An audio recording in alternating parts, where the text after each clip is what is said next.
Hello बच्चों, welcome back to my channel. कैसे हैं आप सब लोग। आज की वीडियो में मैं आप लोग के लिए फंडामेंटल ऑफ एंटरप्रेन्योरशिप के एमसीक्यूज क्वेश्चंस लेकर के आई हूँ। मैंने पहले भी इस पर इसका एक पार्ट अपलोड किया हुआ है ऑलरेडी। अगर आपने वो नहीं देखा है तो उसका लिंक मैं इस वीडियो के डिस्क्रिप्शन में दे दूँगी या फिर आई बटन में दे दूँगी। आप लोग वहाँ से देख लीजिएगा, काफ़ी अच्छे क्वेश्चन हैं। इसका नेक्स्ट पार्ट है आप लोग का, जिसमें और क्वेश्चन रहेंगे कुछ ऐसे ही इंपॉर्टेंट। तो आइए वीडियो को शुरू करते हैं, लेकिन शुरू करने से पहले क्या करना है आपको, जल्दी से चैनल को सब्सक्राइब कर लीजिएगा, सब्सक्राइब नहीं किया है तो, और वीडियो को लाइक कर दीजिएगा और फ्रेंड्स साथ शेयर कर दीजिएगा। आइए शुरू करते हैं। फर्स्ट क्वेश्चन लेते हैं। नवीकरण की प्रक्रिया में छोटी फर्म के लिए निम्नलिखित में से कौन सा एक लाभ है? Which one of the following is an advantage of the small firm in the innovation process? Ability of the entrepreneur to carry out multiple task, ability to raise finance, ability to carry out R&D, ability of the entrepreneur to act on new ideas or product development। Question आपसे पूछ रहा है कि जो नवीकरण की innovation की जो प्रोसेस होती है, तो यहाँ पर अगर एक छोटी फर्म है तो वहाँ पर उसको उसका क्या लाभ हो सकता है। तो यहाँ पर आपको पता ही होगा कि कुछ लार्ज स्केल बिजनेस होते हैं, कुछ स्मॉल स्केल इंडस्ट्रीज होते हैं, जिसे कि आप एसएसआई बोलते हैं। तो वही पूछ रहा है कि जब छोटी फर्म है तो वहाँ पर उसको क्या लाभ होगा। कई कार्यों को पूरा करने की उद्यमी की क्षमता होती है, तो छोटे स्केल पे है तो बहुत से कार्य एक साथ उद्यमी नहीं कर पाएगा। तो जुटाने की क्षमता, छोटे जो इंडस्ट्रीज होती हैं तो उनको फाइनेंस की भी प्रॉब्लम रहती है, तो वहाँ पर वो आसानी से जो फंड होता है उसको रेज नहीं कर पाते। अनुसंधान या विकास करने की क्षमता, R&D में काफ़ी पैसा इन्वेस्ट करना पड़ता है, तो एक छोटी फर्म के लिए पॉसिबल नहीं हो पाता है। नए विचारों या उत्पाद विकास पर कार्य करने की उद्यमी की क्षमता, नए विचार, कोई नई चीज़ को सोचना, नए आइडियाज़ को लाना और नई चीज़ को डेवलप करना। जब इंसान, कोई भी व्यक्ति जो है जब स्टार्ट करता है अपना बिजनेस तो किसी नए आइडिया के साथ छोटे पैमाने पर ही तो शुरू करता है। तो एक छोटी फर्म को ये एडवांटेज रहता है कि वो कुछ नया ला करके, कुछ नया सोच करके अपने आप को बना सकती है। उस पर जैसे जैसे उसका जो है आगे बढ़ता जाएगा बिजनेस, वो अपने बिजनेस को बड़ा करती जाएगी, लार्ज स्केल पर करती जाएगी। तो एक आंसर यहाँ पर क्या हो जाएगा, ऑप्शन डी। नेक्स्ट क्वेश्चन है, व्यवसाय योजना की सफलता के लिए लक्ष्य डैश होना चाहिए। The goal should be dash for the success of business plan, generalize, specific, limitless, imaginary. Question में कह रहा है कि जब किसी भी बिजनेस की सक्सेसफुल करने के लिए, किसी बिजनेस को सक्सेसफुल करने के लिए जो हम प्लान बना रहे होते हैं, तो वहाँ पर हमारा जो टारगेट या हम जो गोल सेट करते हैं वो किस तरह का हो, सामान्यकृत हो, विशिष्ट हो, असीमित हो, काल्पनिक हो। तो ना तो सामान्यकृत होना चाहिए, ना ही असीमित लिमिटलेस रख लेंगे तो हम कभी उसको अचीव ही नहीं कर पाएंगे, और ना ही इमेजिनरी हो यानी कि वास्तविक हो कि हम उसको एक्चुअल में उसको किया जा सके। कोई भी गोल ऐसा ही सेट करना चाहिए जिससे आप एक्चुअल में कर सकें। अगर आप ये गोल सेट कर लें कि हम आसमान को छू लेंगे या चांद को छू लेंगे तो पॉसिबल ही नहीं, इमेजिनरी हो गया ना। तो कुछ ऐसा होना कि हाँ, आप ये सोचते हैं कि एक दिन हम स्पेस में जा सकते हैं, तो वो पॉसिबल है, आज के टाइम में स्पेस में जाया जा सकता है।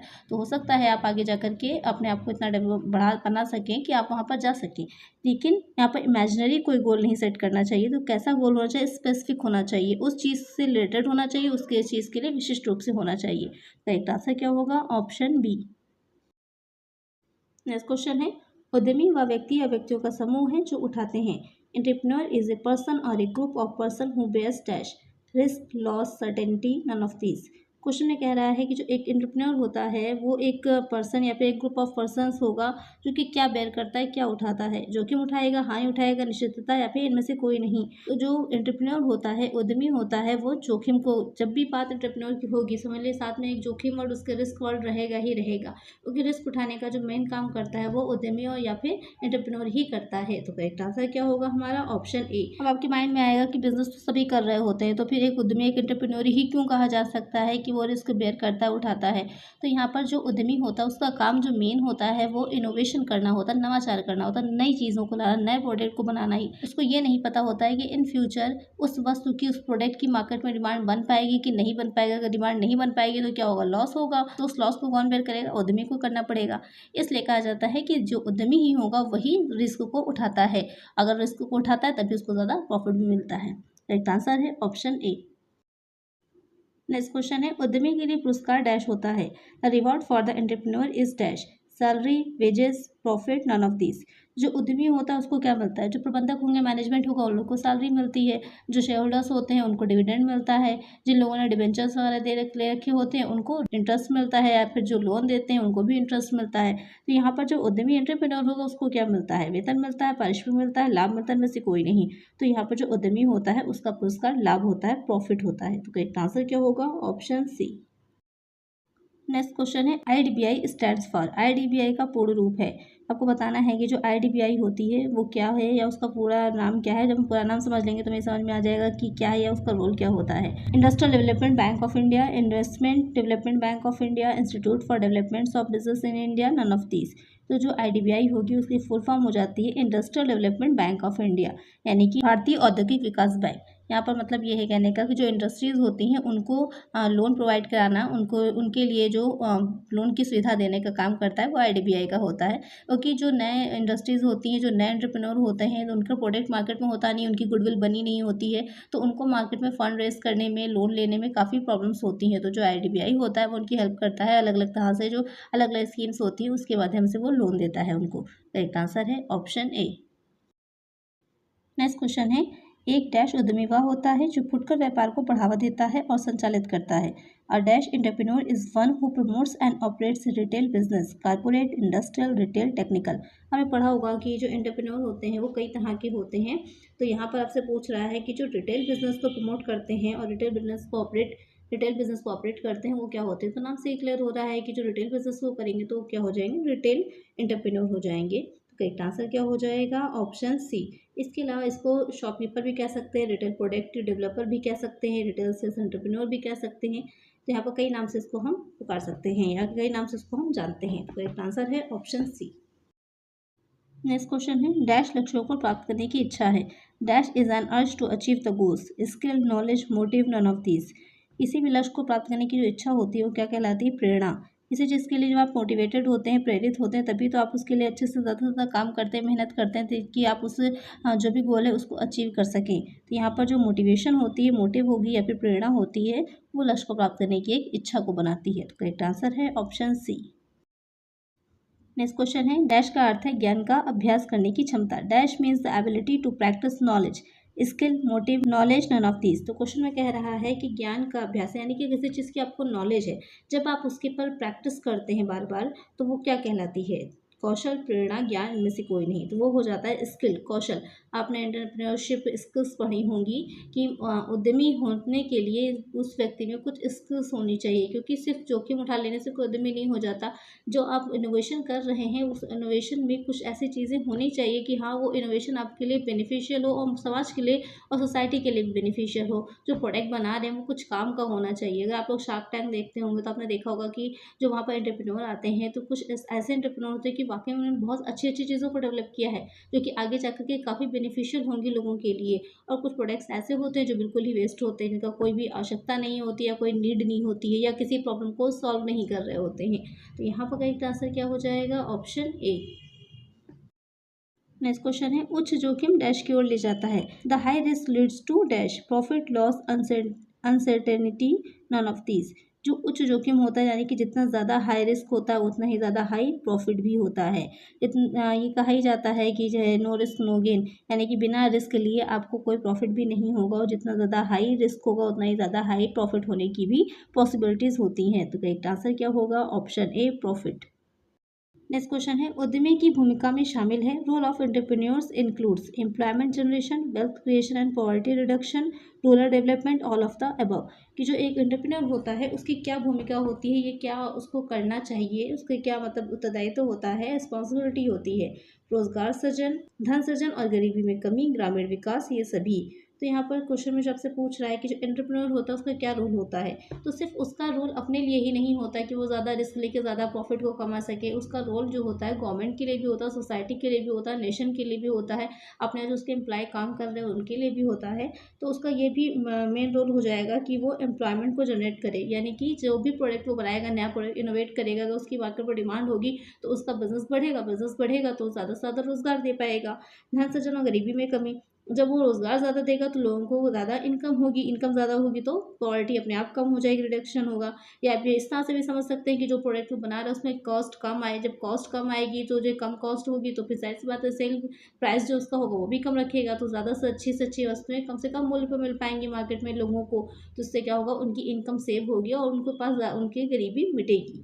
और साथ में रूरल डेवलपमेंट यानी कि ग्रामीण विकास हो सके। बहुत सी चीज़ें ऐसी हैं जो स्पेशली जो है बनाई गई हैं कि जो रूरल एरियाज़ में बनाई रखी जा रूरल एरियाज़ में लगाई जा सके और वहाँ के लोगों का विकास किया जा सके। तो ये तीनों ही रिस्पॉन्सिबिलिटी हो जाती हैं जो एंटरप्रेन्योर होगा उसकी। तो करेक्ट आंसर क्या होगा? Option D, all of the above.